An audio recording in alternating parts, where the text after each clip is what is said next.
My boyfriend's best friend lost his home in the California wildfire, and my boyfriend told him his family could move into our cramped apartment without asking me first, and now I'm resenting him for it. Posted by you/throwawayfire66. First, I just want to preface this by saying that I am fully willing to support their family through tangible means like buying them food, supplies, furniture, etc. I just don't think our apartment is a viable option.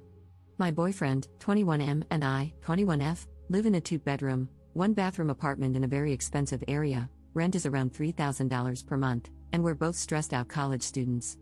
This guy, 22M, has been best friends with my boyfriend since high school, and they regularly keep in touch and drive to see each other. My boyfriend and I live in NorCal, while they live further south. The friend has not been in a good financial situation for the last 2 years. He dropped out of community college after he got a girl pregnant, and they ended up getting married after she gave birth. She is now 7 months pregnant with their second child. My boyfriend and I usually go down to visit them together, and we always pay for meals, and I always try to buy a couple of toys for their 2-year-old. We have been in contact with them since last night. They were able to safely evacuate and bring some essentials, including their car, but their house has burned down. My heart aches for their family, and I really want to help them by transferring money or even calling some of my friends who live in SoCal to see if they are willing to take them in. But during a FaceTime call this morning, my boyfriend immediately, without any hesitation or asking me, offered up our small apartment to them. They were very thankful and initially said it would be too much for us, but my boyfriend insisted, and they graciously accepted in the end. I was in the background, barely silent the entire time. After my boyfriend hung up, I asked him why he extended the offer without even asking me, and he acted shocked and said that he thought I would 100% support his decision. I told him that I would have in any other living situation, but we are 2 poor college students, living in a small apartment in an expensive area, and it is definitely going to be more than difficult to accommodate his friend, his pregnant wife, and their toddler.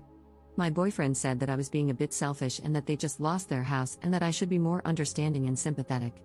And don't get me wrong, I agree that I'm being selfish, but I am also being reasonable and trying to think rationally. I may be a bit biased since I am in the middle of preparing for the MCAT, which I'm taking in January, and I really need to do well on it, and dear God, it is not an easy test. My boyfriend and I are both in very stressful majors that require a ton of work and studying, and on top of that, we both work part-time. I feel like I'm already so stressed out right now with school, work, and everything. I look forward to the quiet time in our apartment that we get to spend. I digress, but I can't help but think of how this changes everything. Of course, this is probably temporary, even though my boyfriend said they could stay as long as they need to, but right now is really not the time. My boyfriend and I argued over this for an hour, and I ended up just heading out for the day. My boyfriend is sticking to his plan, and he texted me saying that he's sorry and that he knows it'll be hard, but to remember we're doing a good thing and supporting our friends in a time of crisis. I couldn't help but think that it was really his friend and not ours, but I might just be being bitter. They are planning to drive up tomorrow morning. I'm just so worried, stressed, and my anxiety is through the roof. I came home around 2 hours ago and noticed that my boyfriend has already set up a mattress in our second bedroom, which is our office/work area, and set up the couch. I burst into tears and almost had a panic attack. I just don't know how to deal with toddlers, and I also don't know how to support and take care of a pregnant woman. My boyfriend comforted me, but I can't help but feel a bit resentful right now. He agreed to this without asking me, and I can't fight back now. I would seem like such a horrible person. I'm still crying in our room as I'm typing this, and my boyfriend went out to stock up on groceries. God, I don't know what to do, and I feel so panicky. What can I do at this point, Reddit? I'm at a complete loss. Additional info from Op regarding her feelings about the best friend's family. To be very honest, I'm not the biggest fan of their family. From what I could tell from visiting them with my boyfriend, they do not have their act together. When we visited them around 3 months ago, the wife regularly went out and partied while pregnant, and their toddler is extremely misbehaved. While I was there last time, I had to help change the toddler's diaper while the wife was out partying, and my boyfriend and his friend were playing video games. Relevant comments. Commenter. Do they have any other options?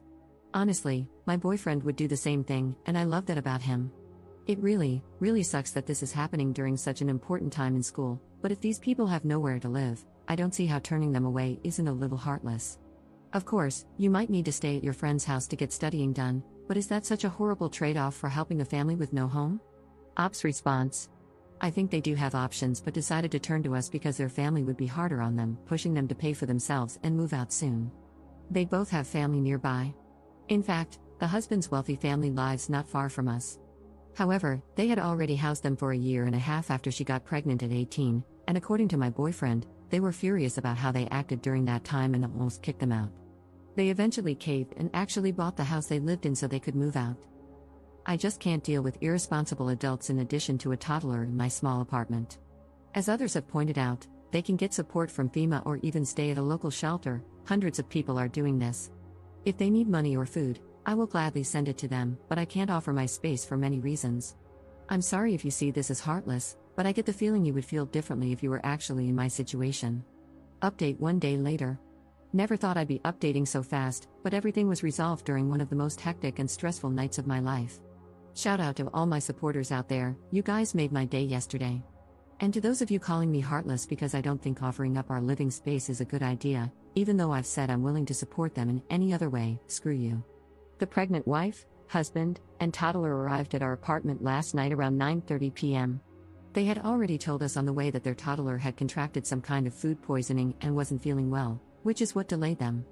My boyfriend and I went down to greet them and immediately noticed they had so much luggage, 2 large suitcases, a duffel bag, and about 4 Trader Joe's shopping bags filled with random stuff and half-eaten food. Cool, that was going to be fun to lug up the stairs. So, my boyfriend and the husband started bringing up their stuff, while I stayed back and half-carried the pregnant wife up the stairs because she felt too tired and nauseous. We got upstairs, and I asked where Jake, the toddler, was. The wife suddenly realized she had forgotten to unbuckle him from the car seat and left him there. She asked if I could go down and grab him. I wanted to say, not my forgotten toddler, not my responsibility, but I decided to try to be gracious, at least for the first day, so I went down and unstrapped the toddler, who looked visibly sick. There were literally 2 bags of vomit next to him, which I removed from the car and threw in the trash because they would have been forgotten and become a severe health hazard. I tried to see if he could walk, but he started crying and dragging himself on the ground, so I picked him up and carried him upstairs. I set the kid down next to our couch, and Lord Almighty, he did not look good. His cheeks were flushed bright red, dried vomit was caked on his face, and his breathing seemed quick and shallow. I felt his forehead, and it was burning hot, so I ran to the bathroom to get a thermometer. While I was digging for it, I heard, again? Are you effing kidding me, Jake? I rushed out, and sure enough, the poor kid had thrown up all over our carpet. I wanted to cry. I ran to the kitchen for paper towels, but the pregnant wife was already using some sort of napkin or cloth to sop it up, smearing it around and making it worse, and I wanted to die. I stepped in to help while the toddler screamed, and she yelled at him to shut the F up. My boyfriend and the husband came over to help, but the wife told them to go away because she had it handled. Then she asked me if I could take Jake to the bathroom to rinse him off, and the only reason I said yes was because I was seriously worried about the kid. I stripped him down, ran warm water in the tub, and put him in. I placed a thermometer in his mouth, and lo and behold, he had a temperature of 106 degrees. Not good at all. Combined with vomiting, rapid breathing, and lethargy, that was enough to warrant a trip to the ER. I yelled for the mother to come to the bathroom and asked where she thought he got the food poisoning. She said she didn't know, he'd just been eating fruit for the past 2 days. I started freaking out because his symptoms were consistent with meningitis. The poor kid kept grabbing his head and crying, clearly having a headache. I asked her if he'd been vaccinated for meningitis, and she said she didn't think he'd been vaccinated at all. Now I was panicking. I felt Jake's neck and tried to ask if it was hard for him to move it, but he just cried harder. I called for my boyfriend and the husband, explained the situation, and the husband confirmed that the baby hadn't been vaccinated for meningococcal bacteria. It was a no-brainer at that point. I told them how life-threatening meningitis could be and that it could leave Jake paralyzed. The wife burst into tears and gave the okay, so all 4 of us, plus Jake, piled into their car and headed to the ER. My boyfriend drove while I sat in the back, cradling Jake and checking for rashes on his arms and legs with my phone flashlight. The wife kept crying. I was close to crying too. We finally got to the ER, and I told them there was a 2-year-old with symptoms, blah blah blah, who hadn't been vaccinated for meningitis, and we suspected he had it. They immediately brought him in and asked if I was the parent. I said no and pointed to the wife, who was trailing behind me in tears. They brought her in with Jake and told me to wait in the lobby. That was the first time I actually breathed. 5 minutes later, the husband and my boyfriend rushed in. I told the husband to talk to the staff so he could be brought in too. He did, and my boyfriend came over to hug me, and I just lost it, bawling into his chest. He kept apologizing, saying it was all his fault. I was still crying when he called an Uber for me, insisting I go home and rest while he handled the rest. I was too exhausted to argue, so I got home around midnight, brushed my teeth, and crashed after getting a text saying Jake was stable on antibiotics and waiting on blood tests and cultures. I woke up around 10 a.m. the next morning, and the apartment was eerily quiet. My boyfriend wasn't in bed. I wandered into the living area and found him asleep on the couch, no luggage, no pregnant wife in sight. I nudged him awake, and he told me everything. Jake was in the ICU, and my boyfriend had managed to get a nearby hotel for the family at half price after explaining what had happened. He paid for a week-long stay and helped move all their stuff to the hotel while the wife stayed with Jake at the hospital. He kept apologizing, saying he didn't think things through and asking me to forgive him. I told him it was okay and hugged him. It turned out to be one hell of an experience, one I never want to relive, but I'm glad Jake is safe, and I'm really glad they won't be living with us. Relevant comments. Commenter. I thought the meningitis vaccine wasn't approved for kids until they are 11 in the US. Ops response.